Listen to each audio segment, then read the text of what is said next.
Hello, നീ എവിടെ? വീട്ടില് അവിടെ എന്തോ നീയാണ്? പഠിച്ചോണ്ടിരിക്കുന്നു. പഠിച്ചു കഴിഞ്ഞിട്ട് വിളിയേ. Okay okay.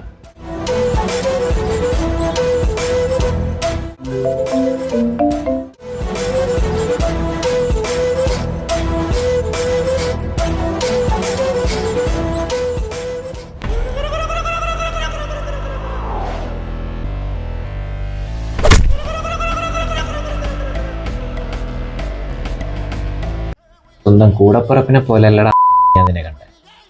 എന്നിട്ട് നീ എന്താടാ ഇന്ന് കാണിച്ച്?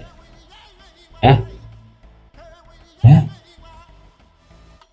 കുറേ ദിവസം കുറേ പേര് എൻ്റെ അടുത്ത് ഈ കാര്യം പറഞ്ഞത് ഞാൻ വിശ്വസിച്ചില്ല. കാരണം എന്താ?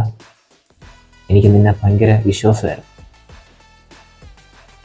ഇത് നേരിട്ട് കണ്ടപ്പോൾ എന്തായാലും എനിക്ക് തൃപ്തിയായി. അവളെ ഞാൻ എടുക്കുന്നുണ്ട്. ഇന്ന് നീയാണ് എൻ്റെ മുമ്പിൽ വന്ന് പെട്ടത്. അതുകൊണ്ട് നിന്നെ തന്നെ തീക്കും. തുടങ്ങാം.